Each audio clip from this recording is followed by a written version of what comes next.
ابتدائے اسلام میں دنیا میں دو بڑی سپر پاوریں تھیں، ایک روم اور ایک ایران۔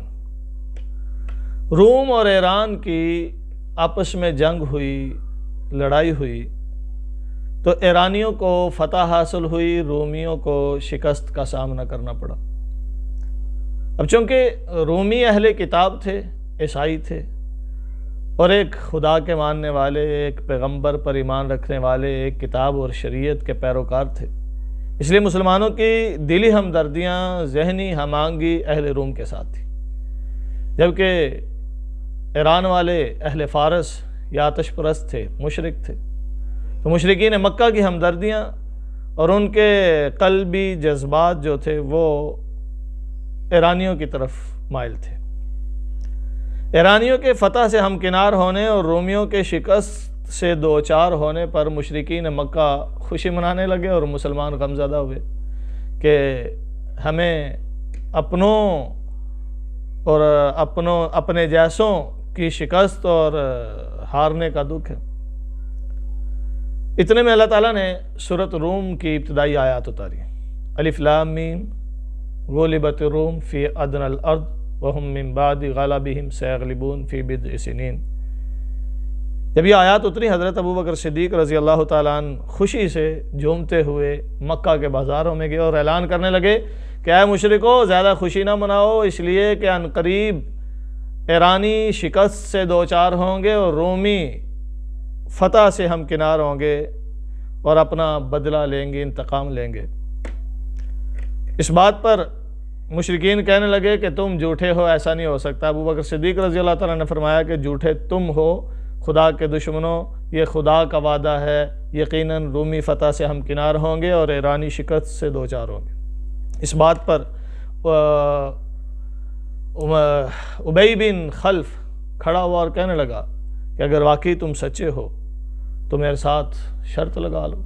ابوبکر صدیق رضی اللہ تعالیٰ نے اس کے ساتھ شرط لگا لی کہ اگر 3 سال کے اندر رومی دوبارہ فتح سے ہمکنار نہ ہوئے تو میں تمہیں 10 اونٹنیاں دوں گا، اور اگر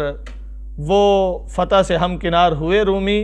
اور ایرانیوں کو شکست ہوئی تو تم مجھے 10 اونٹنیاں دینا۔ معاہدہ ہو گیا۔ ابوبکر صدیق رضی اللہ تعالیٰ نے اس سے معاہدہ کر کے حضور نبی مکرم صلی اللہ علیہ وسلم کے مجلس میں آئے اور عرض کہ اللہ کے رسول صلی اللہ علیہ وسلم، میں ابی بن خلف سے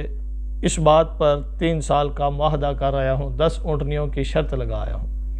حضور نبی مکرم صلی اللہ علیہ وسلم نے فرمایا کہ 3 سال کا تو خالق نے بھی نہیں وعدہ کیا، بضع کہتے ہیں کم سے کم مقدار جس کی 3 ہوتی ہے، اور زیادہ سے زیادہ 9 سال، تو یہاں تو بضع سنین کہا گیا ہے، چند سال، یعنی کم سے کم 3 سال یا زیادہ سے زیادہ 9 سال کے اندر اللہ تعالیٰ رومیوں کو ایرانیوں پر غالب کریں گے۔ تو تم یوں کرو کہ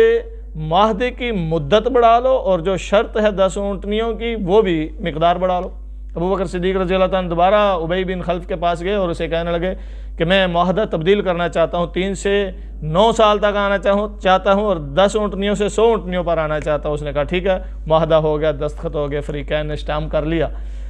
پھر ہجرت کا وقت آیا تھا، ابی بن خلف کہنے لگا کہ تم پھر نہ جاؤ اپنی بات سے، اپنا کوئی ضامن دو۔ ابوبکر صدیق رضی اللہ تعالیٰ نے اپنے بیٹے کو ضامن بنا دیا۔ تو ٹھیک 7 سال کے بعد اللہ تعالیٰ نے دوبارہ رومیوں کو ایرانیوں پر غالب کر دیا۔ تب تک مسلمان ہجرت بھی کر چکے تھے اور ابی بن خلف بھی اس دنیا سے چلا گیا تھا، لیکن ابوبکر صدیق نے اس کے ورثاء سے وہ 100 اونٹنیاں وصول کی اور حضور علیہ السلام کے پاس آئے۔ ابھی تک یہ اس کے متعلق حکم نہیں آیا تھا، حکم خداوندی نہیں تھا جوئے کے متعلق، قمار کے متعلق یا شرط لگانے کے متعلق، تو اس لیے اس معاہدے کو ابوبکر صدیق رضی اللہ تعالیٰ نے قائم رکھا۔ حضور نبی مکرم صلی اللہ علیہ وسلم نے بھی اس کو نہیں توڑا اور انہوں نے اونٹنیاں وصول کی۔ جب اونٹنیاں لے کر حضور علیہ السلام کے پاس آئے تو حضور نے فرمایا میرا دل مطمئن نہیں ہے، اس لیے ان کو صدقہ کر دو۔ ان کو صدقہ کر دیا کہ اس کے بعد پھر اللہ تعالیٰ نے جوا حرام قرار دیا اور فرمایا انما الخمر والمیسر والازلام رجس من عمل الشیطان، کہ یہ جو جوا ہے اور یہ شراب ہے اور اس طرح کی دیگر چیزیں ان کو شیطان کا عمل قرار دے کر کے حرام قرار دیا گیا۔ تو ابوبکر صدیق کا یہ شرط لگانا یہ جوئے کی حرمت سے پہلے تھا، لیکن یہ اصل میں اس واقعہ سے یہ ہمیں معلوم پڑتا ہے کہ ابوبکر صدیق رضی اللہ عنہ کا قرآن پر کتنا پختہ ایمان تھا، یقین تھا کہ جیسا خالق نے فرمایا ہے ایسا ہونا ہے، اور اس بات پر انہوں نے گارنٹی سے معاہدہ کیا۔ تو عزیزان گرامی قدر، یہی ایمان قرآن پر آج ہمیں رکھنے کی ضرورت ہے کہ خالق نے جو قرآن میں فرمایا ہے کہ ایسا ہونا ہے ویسا ہی ہوگا، ایسا ہوتا ہے ویسا ہی ہوتا ہے۔ تو آج کیوں ہم قرآن کے حوالے سے، ہم قرآن پڑھتے بھی ہیں، سنتے بھی ہیں، سمجھتے بھی ہیں، لیکن ویسا یقین نہیں رکھتے جیسا رکھنے کی ضرورت ہے۔ اب دیکھیں نا، خالق کائنات شروع میں فرماتے ذالک الکتاب لا ریب فیہ، کہ وہ کتاب ہے جس میں شک کی گنجائش ہی نہیں ہے، تو پھر ہم کیوں شک کرتے ہیں، کیوں تردد کا شکار ہیں؟ قرآن میں خالق فرماتے وما من دابۃ فی الارض الا علی اللہ رزقھا، تو ہم کیوں رزق کے پیچھے دوڑتے ہیں جس کی ذمہ داری خالق نے لی ہے؟ حالانکہ آخرت میں کامیاب ہونے کی